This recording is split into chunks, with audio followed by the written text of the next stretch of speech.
Hello everyone, welcome to always rise. तो आज इस वीडियो में हम इंडियन फॉरेन पॉलिसी डिस्कस करेंगे इन फेजेस कि कौन से फेज में किस तरीके से इंडिया की फॉरेन पॉलिसी जो है इवॉल्व हुई है और अभी करंट में जो है क्या सिनेरियो है। तो ये सारी चीज़ें जो है हम आज के वीडियो में डिस्कस करेंगे।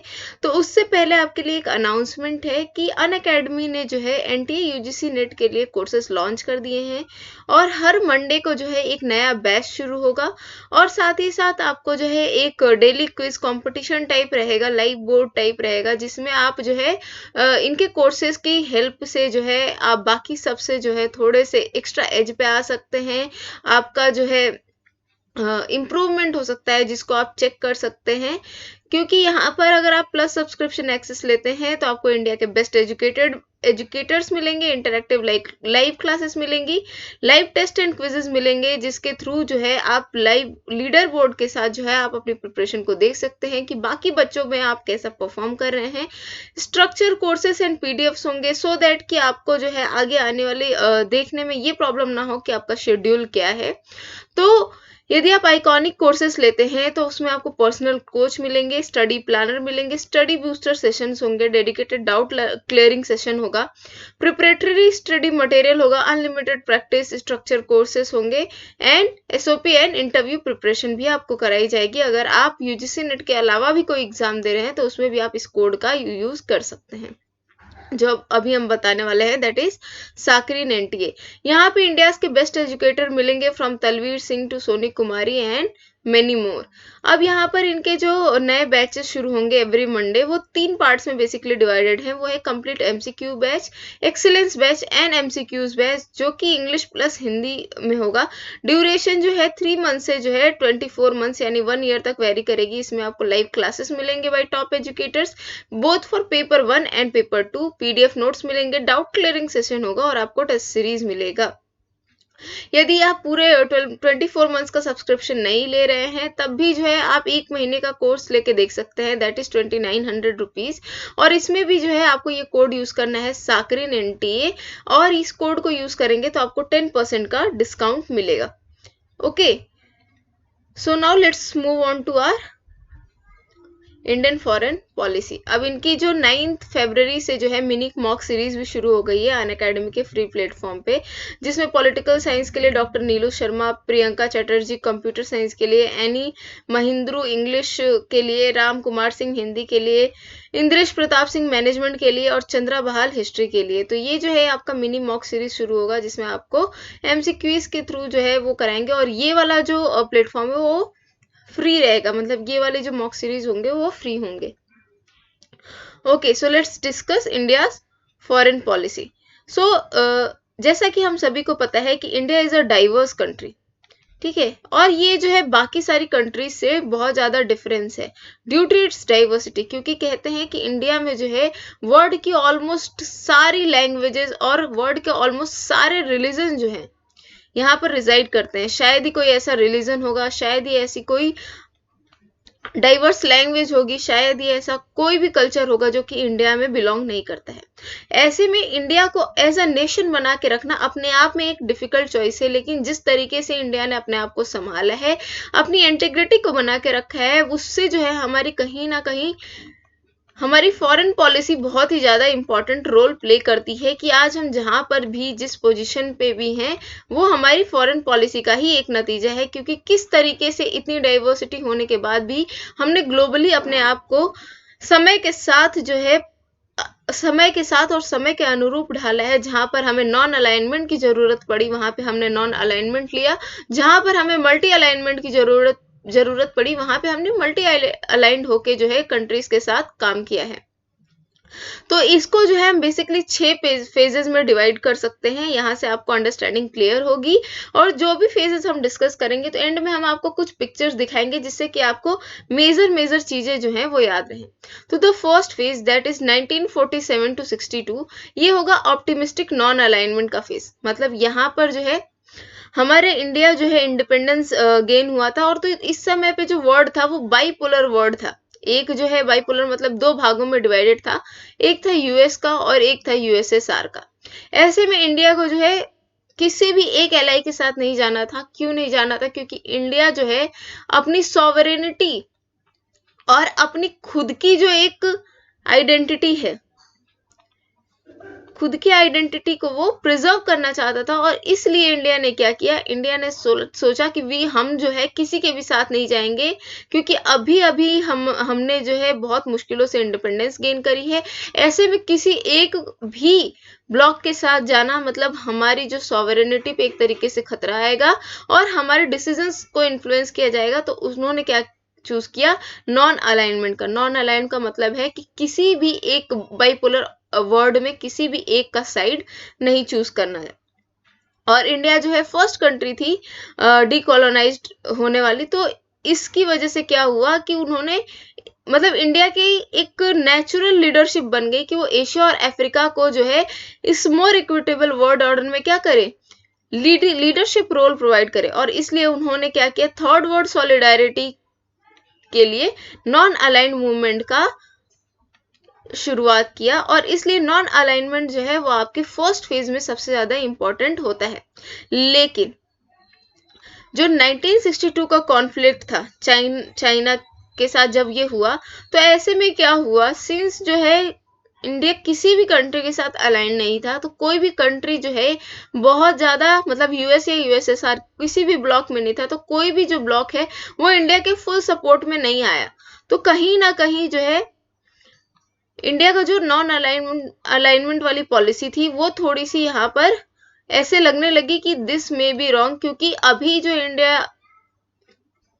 इंडिया ने इंडिपेंडेंस लिया, ऐसे में वॉर का सिचुएशन आना और ऐसे में किसी भी मेजर कंट्री का सपोर्ट नहीं होना कहीं ना कहीं इंडिया और नेम इन दोनों को ही डैमेज किया, क्योंकि इंडिया जो है नेम के साथ था। तो ये था आपका नॉन अलाइनमेंट मूवमेंट की पिक्चर्स, जिससे कि आपको याद रहे कि फर्स्ट फेज में जो है आपका नॉन अलाइनमेंट से ही रिलेटेड था। और ऐसे में नॉन अलाइनमेंट के मूवमेंट के बारे में भी हमने पढ़ा है, तो आप वो वीडियो देख सकते हैं।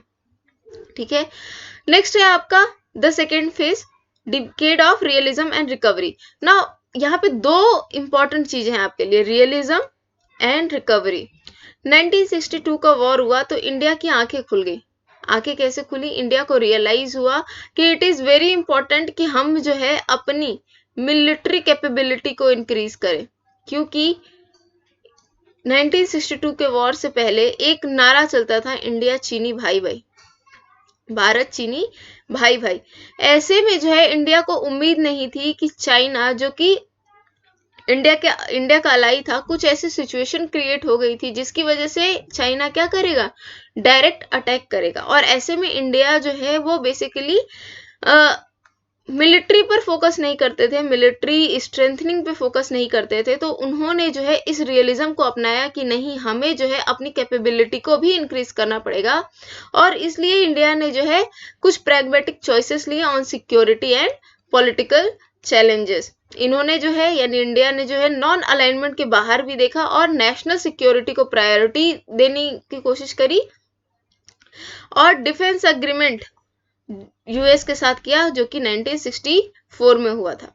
लेकिन इंडिया को जो है इस डिकेड में क्या हुआ, इस फेज में क्या हुआ, कश्मीर को लेकर बहुत प्रेशर आता था, एक्सटर्नल प्रेशर आता था। और इसमें यूएसए एंड यूके, ये दो ऐसे पावर्स थे जो कि कहीं ना कहीं इस प्रेशर के लिए बहुत ज्यादा दबाव भी देते थे। और कहीं ना कहीं अभी जो है एक ऐसी सिचुएशन आ गई थी कि पाकिस्तान जो है वो यूएसए के साथ हो गया था, तो यूएसए जो है इंडिया के साथ नहीं हो पाता था। दो इंडिया जो है क्या था, उसका स्टैंड सही था, क्योंकि कश्मीर जो है वो इंडिया का इंटीग्रल पार्ट था।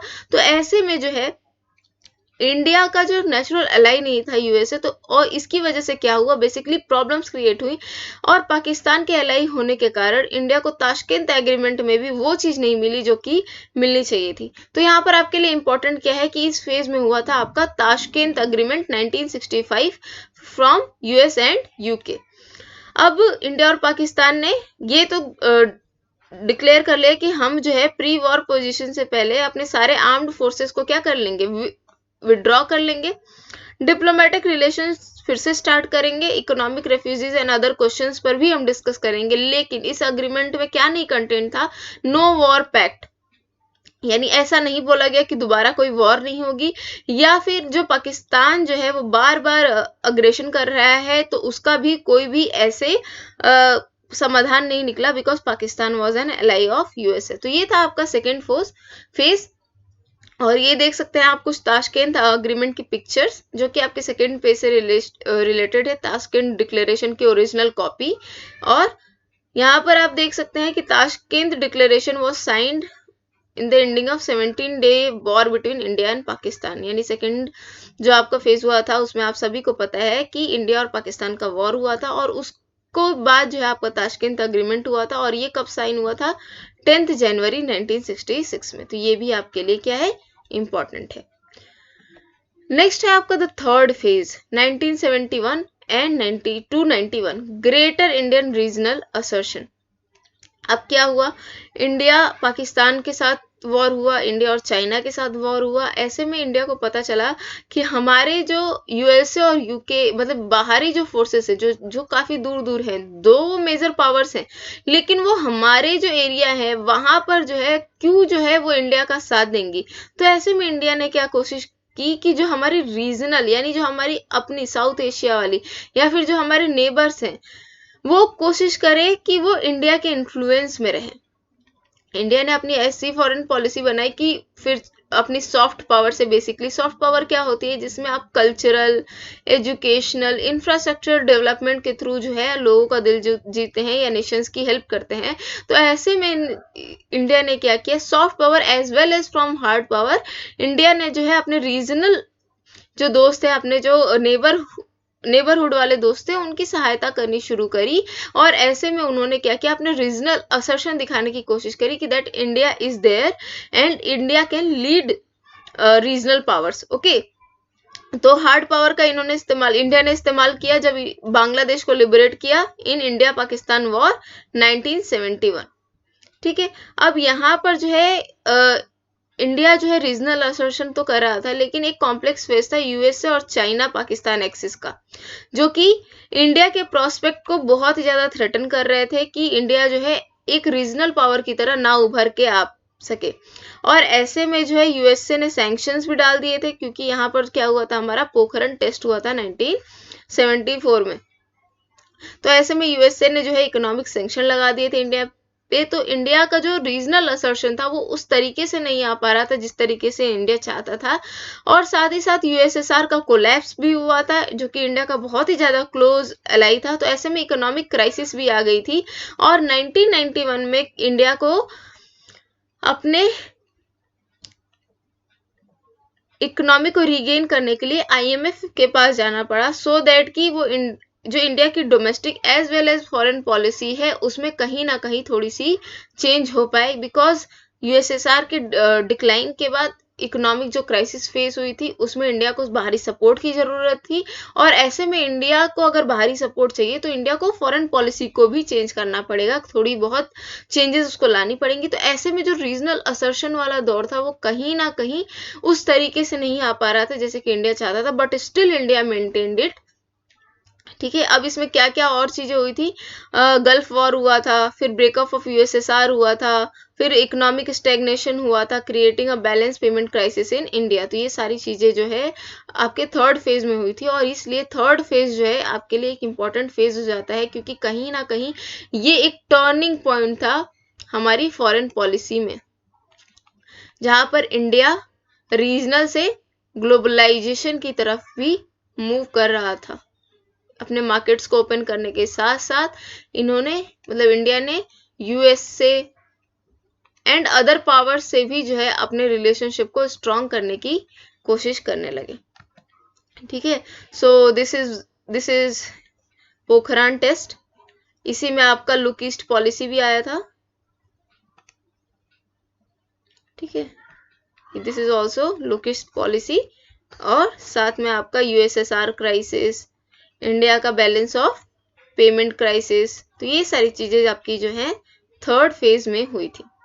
ओके, नेक्स्ट है आपका fourth way, safeguarding strategic autonomy. अब जैसा कि हमने बताया आपको कि 1991 में बैलेंस ऑफ पेमेंट क्राइसिस जब हुआ था तो इंडिया को जो है ग्लोबलाइजेशन की तरफ मूव करना पड़ा था, क्योंकि इंडिया को जो है अपनी मार्केट्स को ओपन करना पड़ा था। तो ऐसे में क्या आई, एक और सिचुएशन है कि इंडिया की जो सॉवरेनिटी है कहीं ना कहीं इसको बहुत ज्यादा इन्फ्लुएंस करने लगी बाहरी पावर्स, और ऐसे में इंडिया का जो खुद का एक पोजीशन था वो एक इंडेंजर, एक खतरे में आ गया था। लेकिन फिर भी जो है बहुत सारी ऐसी चीजें हो रही थी जो कि इंडिया के फेवर में नहीं थी, बट स्टिल इंडिया ने जो है अपने तरीके से इसको हैंडल किया एंड एक अच्छी डिसीजन लेते हुए इन्होंने अपनी स्ट्रेटेजिक ऑटोनॉमी है उसको सेफ गार्ड किया। अब ये जो प्रॉब्लम्स हो रही थी वो ना केवल आपकी बैलेंस ऑफ पेमेंट क्राइसिस से हो रही थी, बल्कि जो है अभी यूएसएसआर का ब्रेकअप आपका थर्ड फेज में हो चुका था। तो अभी वर्ल्ड क्या हो गया था, यूनिपोलर हो गया था। तो सारी की सारी जो कंट्रीज हैं वो अब किसकी एलाई बनेंगी, नेचुरली वो बन जाएंगी आपकी यूएसए की एलाइज, क्योंकि USA was the only major power. तो यूएसए ने क्या करना शुरू किया, उन्होंने इंडिया को एनकरेज करना शुरू किया कि आप जो वर्ल्ड अफेयर्स के अप्रोचेस हैं उसको चेंज करिए। तो कहीं ना कहीं इंडिया की सॉवरेनिटी इन्फ्लुएंस हो रही थी, इंडिया के डिसीजन इन्फ्लुएंस हो रहे थे।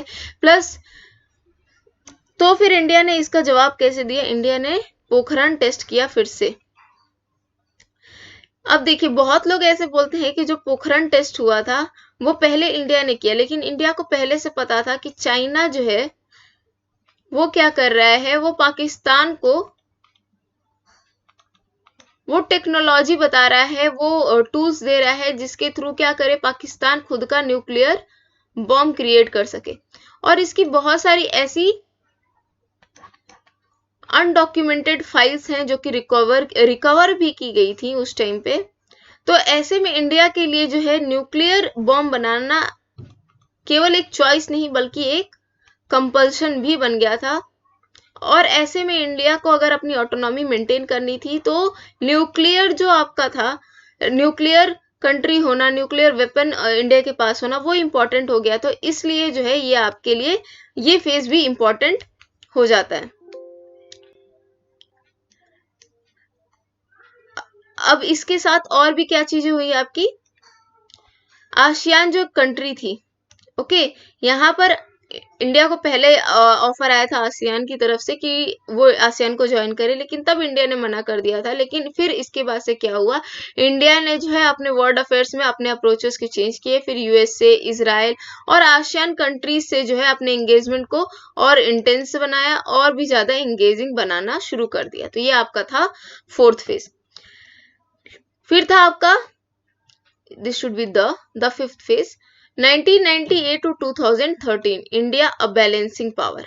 ठीक है, अब इंडिया ने क्या करना शुरू कर दिया, इंडिया को पता चल गया था कि कहीं ना कहीं जो है हमारे रीजनल असर्शन की वजह से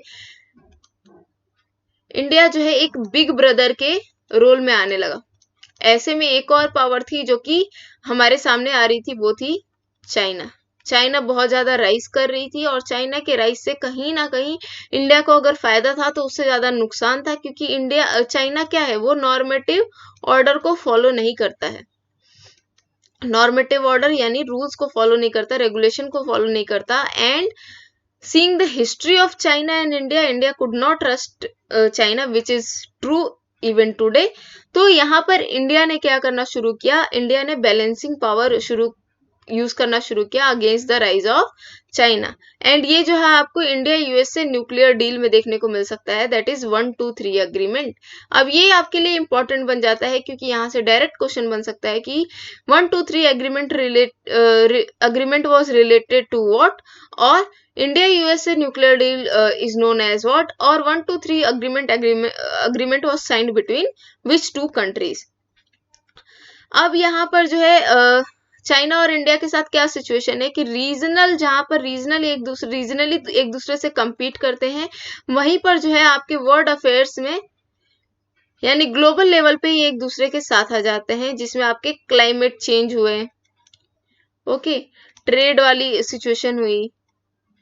तो ऐसे में इन लोग के जो कॉजेज होते हैं वो ऑलमोस्ट सेम होते हैं और ग्लोबल लेवल पे एक दूसरे को सपोर्ट करते हैं और रीजनली एक दूसरे से compete करते हैं। अब इसमें ब्रिक्स का भी फॉर्मेशन हुआ था आपका, और ब्रिक्स के फॉर्मेशन के साथ इंडिया जो है वहां पर अपनी ग्रेटर एंगेजमेंट दिखाते हुए रशिया के साथ भी आने लगे और साथ ही साथ चाइना, साउथ अफ्रीका, ब्राजील, इन लोगों के साथ भी जो है आकर एक अपने पावर को, अपने रीजनल जो बैलेंसेस खराब हो रहे थे यूएसए की वजह से, अदर कंट्रीज की वजह से, उसको बैलेंस करने की कोशिश करने लगे, ताकि जो चाइना का राइज है उसको काउंटर, उसको जो है डायरेक्टली क्या कर सके, अटैक भी ना किया जा सके, और साथ ही साथ जो है उसको बैलेंस करना है। क्योंकि किसी भी कंट्री के लिए ये इंपॉर्टेंट हो जाता है कि अगर कोई भी एक पावर जो है ज्यादा बढ़ रही है तो वो क्या करेगी, वो बाद में असर्टिवनेस दिखाएगी।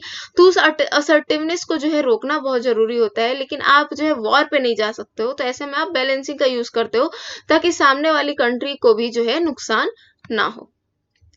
सो क्या क्या चीजें हुई थी, ये हो गया आपका 1, 2, 3 अग्रीमेंट, और ये हो गया आपका ब्रिक्स। ठीक है, तो ये कुछ इंपॉर्टेंट चीजें थी जो आपकी 5th फेज में थी।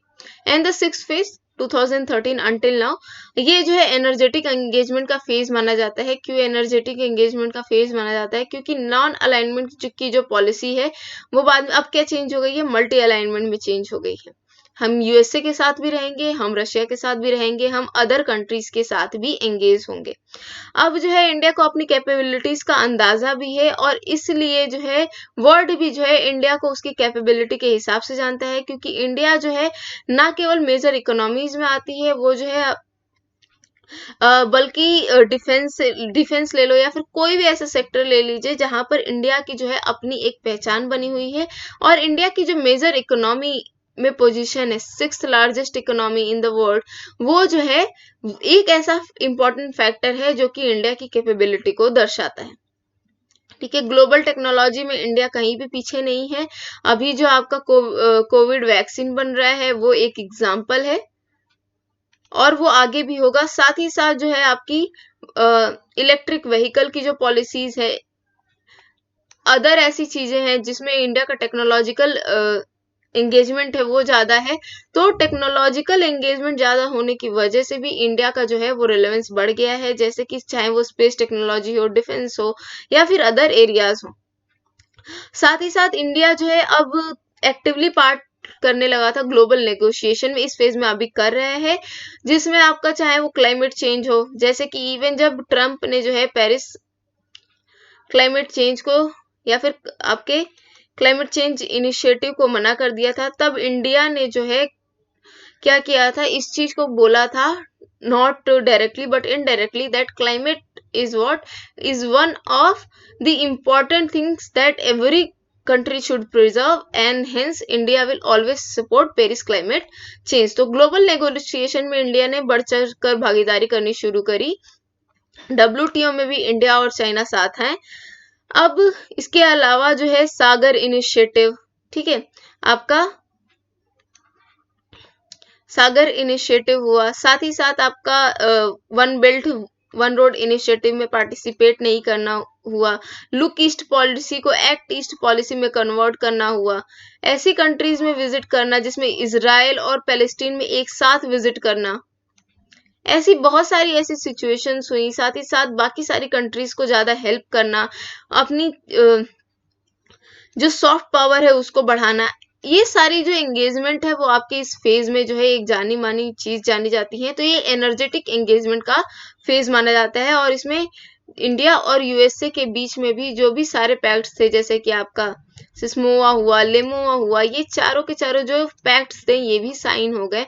तो ये भी एक बहुत बड़ी अचीवमेंट थी। इसके अलावा और भी बहुत सारी चीजें हैं, जैसे कि आपका संघाई कोऑपरेशन ऑर्गेनाइजेशन हुआ।